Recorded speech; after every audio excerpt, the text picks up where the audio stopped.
আজকে এনেছো? এই দেখো না গিন্নি, গাং থেকে টাটকা টাটকা মাছ ধরে এনেছি।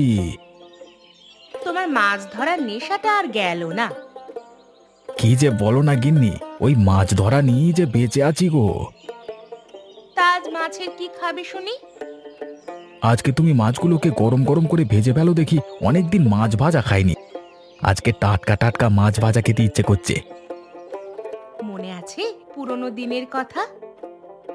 সেসব কথা কি আর ভোলা যায় গো। অবিনাশ বাবু আমাদের কত কষ্ট দিয়েছিলেন, আমাদের গ্রাম ছাড়া করতে চেয়েছিলেন। অবশেষে আমরা আজ নদীর ধারে বাস করে একরকম সুখেই আছি বলো। হ্যাঁ, আমাদের মতো মানুষের যাদের জীবনের চাহিদা অল্প, তারা তো আমাদের মতো অল্পেই সুখ খুঁজে নিতে পারে। তবে তুমি পাশে না থাকলে আমার জীবনে বোধহয় কোনোদিন সুখ আসতো না গো। আমরা পরস্পরের পাশে আছি বলেই আজ আমরা দিনের শেষে সুখী হতে পেরেছি। হ্যাঁ, এই গাং আমাদের আপন করে নিয়েছে। এই নদী যদি আমাদের আপন করে না নিত, তাহলে আমরা যে আজকে কোথায় ভেসে যেতাম। প্রকৃতি কখনোই কাউকে ধোকা দেয় না গো। ধোকা দেয় মানুষ, ধোকা দেয় সমাজ, ধোকা দেয় ক্ষমতার দম্ভ। যে ক্ষমতার দম্ভে দাম্ভিক অবিনাশবাবু একদিন আমাদের গ্রাম ছাড়া করতে চেয়েছিলেন, তাড়িয়ে দিতে চেয়েছিলেন। থাক গিন্নি সেসব পুরনো কথা। আজ আমরা সুখী হয়েছি, এটাই বড় কথা। আর তাদের দোষ থেকে কি হবে বলো? তুমি বরং যাও, মাছগুলো গরম গরম ভেজে ফেলো। আমরা আজ গরম গরম মাছ ভাজা দিয়ে ভাত খাবো।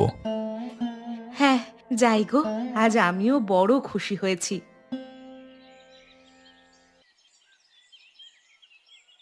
ধন্যবাদ অবিনাশবাবু, ধন্যবাদ। আপনার বুদ্ধির তারিফ না করে পারছি না। আরে ১০০টা শকুন মূল্যে একটা অবিনাশ পায়দা হয়, বুঝলে? তা তো চোখের সামনে দেখতেই পাচ্ছি অবিনাশবাবু, না হলে কি আর আমাকে কারখানা করবার অনুমতি দেন আপনি? দেখো, যে উদ্দেশ্যে তোমাকে কারখানা করবার অনুমতি দিয়েছি সেটা যেন বিফলে না যায়। আরে না না, সেসব বিফলে যাবে কেন? গ্রামের লোকগুলোকে দেখুন না, একেবারে জুজু করে রেখে দেবো। হ্যাঁ, সেটাই হচ্ছে আসল কথা। ওদের মধ্যে কেউ যেন আর মাথা তুলে দাঁড়াতে না পারে। যে বেটা মাথা তুলে দাঁড়ানোর চেষ্টা করবে তাকে ওই নদীর ধারের চড়ায় পুঁতে ফেলবে। এসব কাজে আমি সিদ্ধহস্ত, জানেন তো অবিনাশবাবু। সেই কারণেই তো এত লোক থাকতে আপনাকে কারখানা করবার অনুমতিটা দিয়েছি।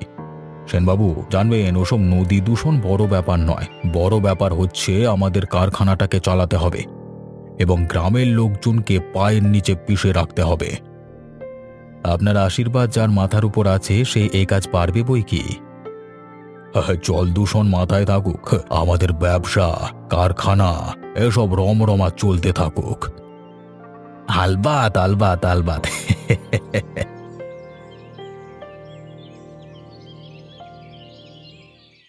বলি কই গেছো? কেউ আছো নাকি? নাকি সব দিন দুপুরে ঘরের ভিতর তালা বন্ধ করে বসে রয়েছো? দিনের বেলা ঘরের ভিতর তালা বন্ধ করে বসে থাকলে পেট কেমন করে চলবে বুড়িমা? তা পেট চালানোর যেখানে এতই চিন্তা, তবে নদীর ধারে ঘর বাঁধতে গেলি কেন তোরা? তা কি করতাম একটু বলে দিন না আপনি। নদীর ধারে ঘর বেঁধে কেউ কি সুখী হয়েছে না হবে? গ্রাম ছেড়ে নদীর ধারে আসতে তো কাউকে দেখিনি বাবু। কাউকে দেখেননি তো কি হয়েছে বুড়িমা? আমাদের কি দেখছেন না হয়? অত অহংকার ভালো নয় রে। দেমাগ জিনিসটা মেয়েদের যত কম থাকবে ততই ভালো। দেমাগ তো দেখায়নি বুড়িমা, আপনি কটা কথা বলেছিলেন তারই উত্তর দিলাম আর কি। আমার উত্তর দিয়ে কি হবে রে? নদীতে যখন বান আসবে দেখবি তোদের ঘর কেমন ভেসে চলে যাবে। তেমন দিন আমাদের কোনোদিনই আসবে না বুড়িমা। হাতি ঘোড়া গেল সব, মশা বলে কত জল, কত লোক তলিয়ে গেল নদীর জলে। আর তোরা বলছিস নদীর জলে কিনা তোদের কিছুই হবে না। আপনি কি চান আমরা নদীর জলে তলিয়ে যাই? না না, তা কেন? তবে বয়সটা তো আর কম হলো না রে। চুলগুলো তো আর রোদে সাদা হয়নি। কতজনকে দেখলুম এই নদীর জলে তলিয়ে যেতে। তাই তোদেরকে একটু সাবধান করে দিচ্ছিলাম আর কি। থাক বুড়িমা, বিপদের দিনে যখন কাউকে পাশে পাইনি, এখন আর কাউকে সাবধান করার জন্য লাগবে না। তবে তাই কর, তোদের যা ভালো বোধ হয় কর। আমি এখন আসি, কেমন? ঠিক আছে বুড়িমা, সাবধানে যাবেন। পথঘাট একটু সাবধানে সামলে চলবেন। আপনারও তো বয়সটা কম হলো না।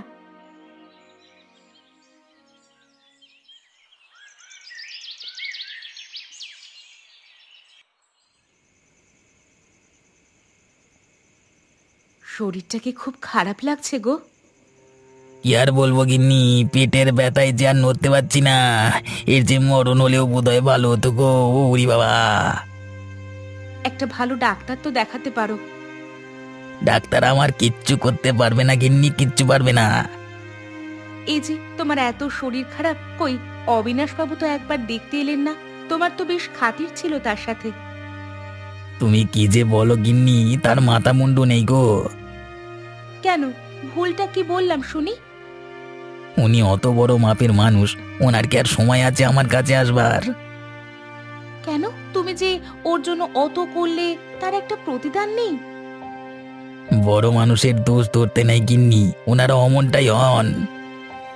তবে তুমি ওর জন্য অত করলে কেন? আমি কি আর ওর সমতুল্য মানুষ গো? তবে যাই বলো, ওর কিন্তু একবার আসার দরকার ছিল। এই ছাড়ো তো সব, আমি কোথায় পেটের যন্ত্রণায় কাতর হচ্ছি। কে এলো না এলো ওসব দেখার সময় বা শরীর দুটোই নেই আমার। ওরে বাবা, আমার বড় কষ্ট হচ্ছে গিন্নি। যত তাড়াতাড়ি সম্ভব ডাক্তারের কাছে যাও, একটা ভালো ডাক্তার দেখাও। না হলে যদি বড় কিছু হয়, তখন তো বিপদ হবে গো। শরীরটার একটা কিছু উপায় করতেই হবে, না হলে যার বাঁচা যাবে না।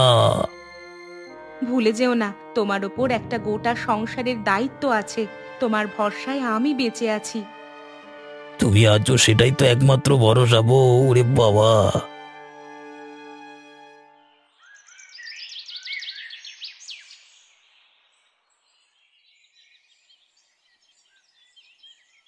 আজ যে বাড়িতে সকাল থেকে বাজার হয়নি, সে হুঁশ আছে? কি বলছো, কি বাজার করা হয়নি কেন? কেন, তুমি করে আনবে বাজার? কেন, নগেনের কি হলো? সে যে আসেনি, সে খেয়ালটাও নেই দেখছি। আরে হ্যাঁ তো, নগেন তো আসেনি। বেটা ছেলের আবার হলোটা কি কে জানে। দেখো, আমার মনে হয় আমাদের পাপের ঘড়া পূর্ণ হয়েছে। এভাবেই তোমরা একদিন নিপাত যাবে। কি যে বলো না গিন্নি, আমাদের আবার পাপের ঘরা। তুমি থাকো তোমার কুসংস্কার নিয়ে। সে না হয় থাকলাম, কিন্তু নগেন আমাদের পুরনো কর্মচারী, তোমার সাগরেদ। সে যে কেন আসছে না, সেই খবরটা নেওয়ার প্রয়োজনও মনে করলে না? আজকে তার একটা খোঁজ নিতে হবে দেখছি। দেখো দেখো, খোঁজ নিয়ে দেখো পাপ করে কোথায় মরে পড়ে আছে। জানো তো, কথায় আছে, পাপ বাপকেও ছাড়ে না। আরে তুমি থামাবে তোমার বকবক? যদি না থামাও তাহলে মনে আছে তো অল্প বয়সে কেমন মার খেতে? সেই দিনগুলো যদি ভুলে না গিয়ে থাকো তাহলে চুপ করে থাকো। মনে রেখো, রেগে গেলে আমার থেকে খারাপ কিন্তু কেউ হবে না। আমাকে চুপ করিয়ে তুমি কি রক্ষা পাবে ভেবেছো? আমি বলে দিচ্ছি, তোমার এই বাপের ব্যবসা চলবে না। শকুনের অভিশাপে যেমন গরু মরে না, তেমনি আমার কারখানাও তোমার অভিশাপে বন্ধ হবে না। যদি বেশি বাধা দিতে আসো তাহলে কারখানার পাশে গঙ্গার বালির চর মনে রেখো, ঠিক আছে? পুঁতে ফেলবো।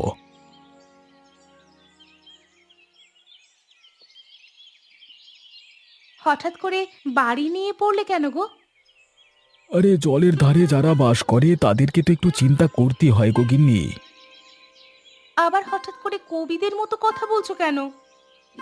আর ভেবে দেখো, যদি ঝড় তুফান আসে আমরা কোথায় যাব? তাই ঘরটা একটু মেরামত করছি। তোমার কি সত্যি মনে হয় ঝড় তুফান আসলে আমাদের কোনো ক্ষতি হতে পারে? এতদিন নদীতে থেকেছি আর নদীকে এতটুকু চিনি না। কথায় আছে না, নদী সব খায়। একবার যদি বড় তুফান আসে আমাদের সব ভেসে যাবে গো। জানো তো, সকালে একটা কাণ্ড হয়েছে। কি কাণ্ড? ওই ওপারের শকুনি বুড়ি এসেছিল জানো, এসে বলছিল বটে, তোরা নদীর পাড়ে ঘর বেঁধেছিস, দেখবি কোন দিন না জলেই ভেসে যাস তোরা। আরে ছাড়ো তো বুড়ির কথা। আরে নিন্দা করা আর লোকের সংসারের উঠতে বসতে ক্ষতি যাওয়া ছাড়া এই বয়সে তার কি কোনো কাজ আছে? যেই বয়সে লোকে তীর্থকর্ম করে, ধর্মকর্ম করে, সেই বয়সে বুড়ি লোকের ঘর ভেঙে বেড়াচ্ছে। আর নরকেও ঠাঁই হবে না ওর। হ্যাঁ, কিন্তু কথাগুলো কি মিথ্যা বলেছে? দেখো, নদীর ধারে ঘর করলে একটু সাবধানে থাকতেই হবে, কিন্তু এই নদী আমাদের সুখ দিয়েছে। এই নদীর মাছ খেয়ে আমরা বেঁচে আছি। আর এই নদী আমাদের পরম বন্ধু। এই নদীকে আপন করিয়ে আমাদের চলতে হবে। তুমি যখন ভরসা দিচ্ছ, তাহলে আর চিন্তা কি। দেখবে সব ঠিক হয়ে যাবে। হ্যাঁ, সব ঠিক হয়ে যাবে।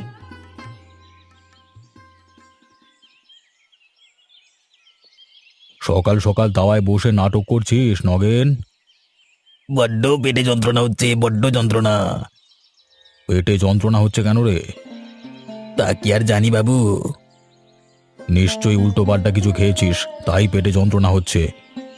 উল্টো পাল্টা তো কিছু খাইনি, তবে বেশ কদিন ধরেই বড় পেটে যন্ত্রণা হচ্ছে, একদম হাঁটাচলা করতে পারছি না, উঠে বসতে পারছি না। বাবু, আপনাদের ঘরে কিভাবে যাব বলুন তো? ওসব রেখে তাড়াতাড়ি করে ঘরে আয়, অনেক কাজ পড়ে আছে আমার। তোর জন্য আমাকে ব্যাগ হাতে করে বাজারে বের হতে হলো, সে হুঁশ আছে? আমি বাজারের ব্যাগ হাতে রাস্তায় বেরুলে 5 জন লোকে 5 কথা বলবে, সে খেয়াল আছে? খেয়াল তো আছে বাবু, কিন্তু পেটে যদি যন্ত্রণা হয় কিভাবে চলি বলুন তো? এ শরীর তো আর সাথ দিচ্ছে না। এসব হলো ছোট লোকের নাটক, বুঝলি? তোরা ছোট লোকেরা হলি নাটকে জাত। কত নাটক তো দেখলাম তোদের ছোট লোকেদের। এসব নাটক ছেড়ে কাজে আয়। সকাল সকাল মাথাটা আমার ততটা গরম হয়নি, না হলে জুতিয়ে মুখটা এক্ষুনি ছিঁড়ে দিতাম। যদি আবার তোর এই পেটের ব্যথার কথা বলিস, একবারে এক চড় মেরে দেবো। এই পেটের ব্যথা ছেড়ে এক্ষুনি বাড়িতে আয় আমার। আমি বাজার থেকে ঘরে পৌঁছাতে পৌঁছাতে যেন আমাদের ঘরে এসে হাজির হোস। আগে বাবু, আগে, ঠিক আছে।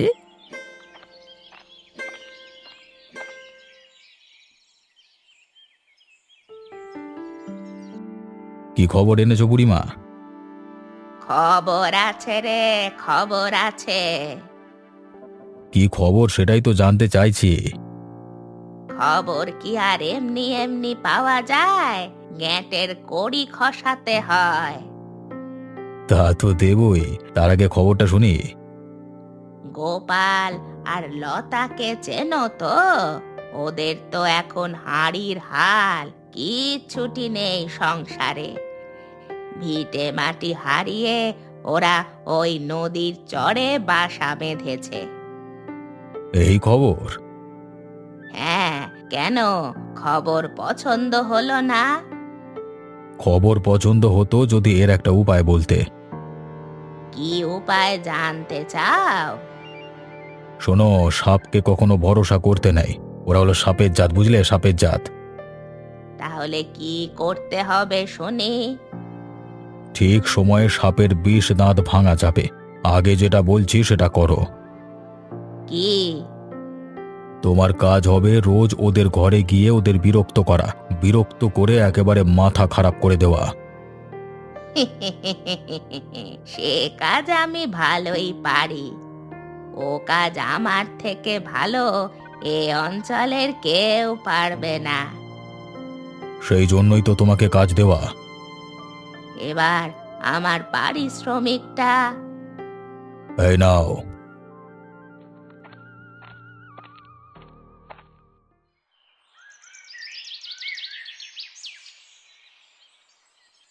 কি নগেন, এতদিন কাজে আসনি কেন?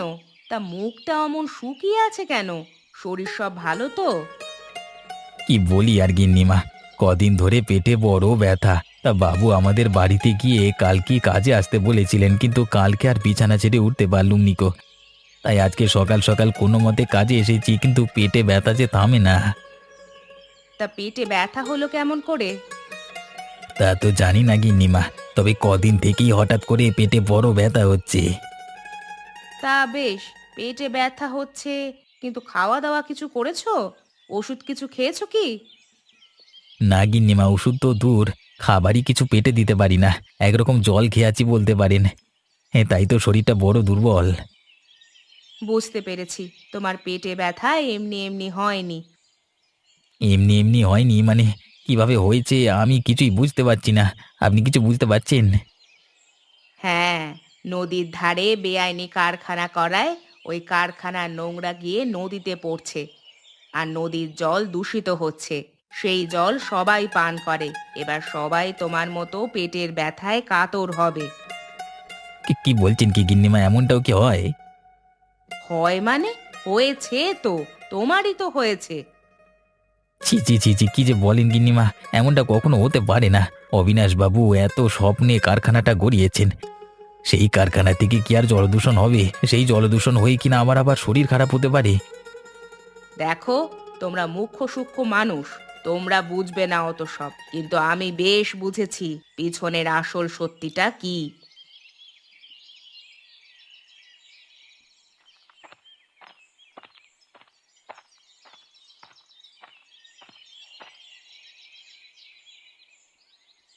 আজ কি মাছ ধরে আনলে গো? মাছ তো ধরেছি গিন্নি, কিন্তু তোমাকে তো এমন চিন্তিত কখনো দেখি না, কি হয়েছে বলো তো? কালকে বড় ঝড় আসতে চলেছে, খুব বড় পরিমাণ জলোচ্ছ্বাস হবে, তাই আমাদের সবাইকে সামলে থাকতে হবে। কি বলছো কি? আমার তো চিন্তা হচ্ছে, কোথায় শুনে আসলে তুমি এসব? শুনে এসেছি নদীতে, সবাই বলা বলি করছিল, মাঝি মল্লারাও সবাই চিন্তা করছে।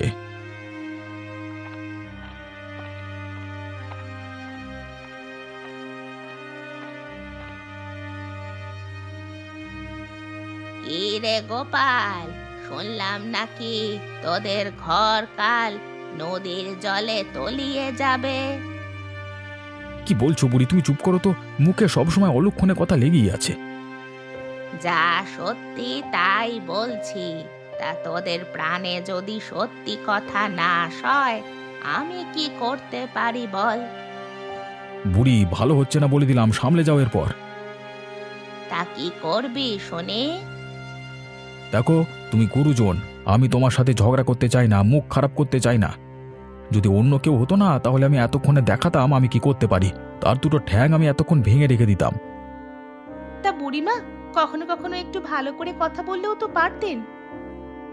ভালো করে কথা বলতে জানলে তাহলে আর পাড়ায় শকুনি বুড়ি নাম হয়েছে কেন? বলি, ঘাটে তো দুটো পা চলেই গেছে, এখন একটু লোকের ভালো চাও, আর কত পাপ করবে তুমি? ভাগ, যত রাজ্যের নাটক।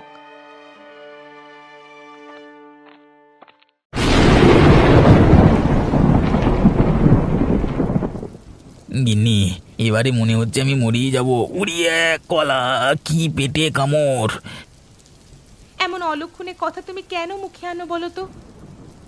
আর যে কষ্ট সহ্য হয় না গিন্নি, এর যে তো মরণও ভালো বলো। আমি আগেই বলেছিলাম ডাক্তারের কাছে যাও। এখন এই বৃষ্টিতে তোমার জন্য ওষুধ কি করে আনি বলো তো? ওষুধ লাগবে না গিন্নি, একটু একটু বিষ দেবে, বিষ বিষ বিষ খাই না।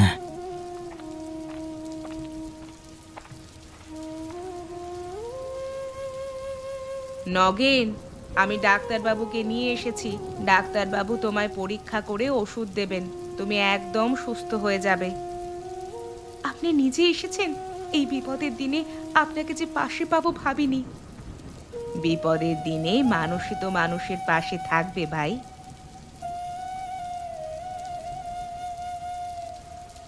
যাও, এই ওষুধগুলো তোমার বরকে খাইয়ে দাও।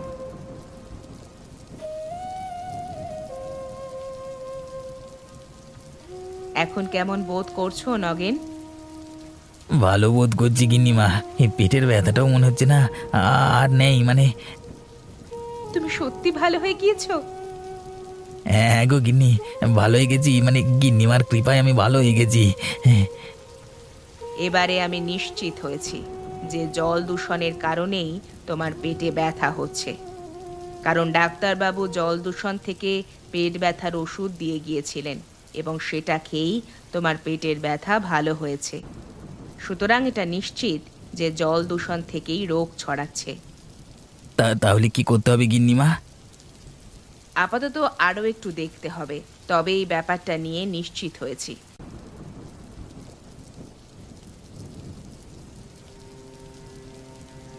অবিনাশবাবু এবারে কি করে সামাল দেবেন? কিছুই তো মাথায় ঢুকছে না সেন।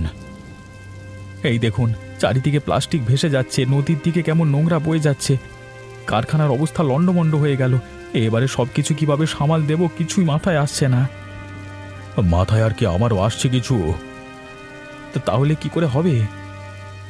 আমার মনে হয় আমরা কারখানাটা করে ভুল করেছি। কিন্তু কেন হঠাৎ করে আপনার ভেতরে সাধু পুরুষ জেগে উঠল কি করে? আমরা প্রকৃতির উপর অত্যাচার করেছি, তাই হয়তো প্রকৃতি আমাদেরকে 10 গুণ করে ফিরিয়ে দিচ্ছে, আমাদের পাপের সাজা দিচ্ছে। এগুলো আমাদের অনেক আগে ভাবা উচিত ছিল অবিনাশবাবু, এখন অনেক দেরি হয়ে গেছে। দেরি তো হয়ে গেছে সেন, আমাদের বোধহয় পাপের প্রায়শ্চিত্ত করা উচিত। কি করতে চান অবিনাশবাবু? কি করতে চাই বা কি করতে হবে আমি ঠিক জানি না, তবে আমাদের উচিত আমাদের ভুলটা স্বীকার করে নেওয়া। আমাদের কারণেই যত প্লাস্টিক, যত নোংরা আবর্জনা কারখানার সবকিছু নদীর জলে গিয়ে মিশেছে এবং দূষিত হয়েছে। আজকে সেই নদীর জল খেয়ে গ্রামের লোক যেমন অসুস্থ হচ্ছে, তেমনি প্রকৃতি আমাদের উপর সেই রোষ উগরে দিচ্ছে। আপনি ঠিকই বলেছেন অবিনাশবাবু, চলুন আমরা একসাথে ক্ষমা প্রার্থনা করি প্রকৃতির কাছে। হ্যাঁ হ্যাঁ, তাই চলো, তাতে যদি পাপের ঘোড়া কিছুটা হালকা হয়।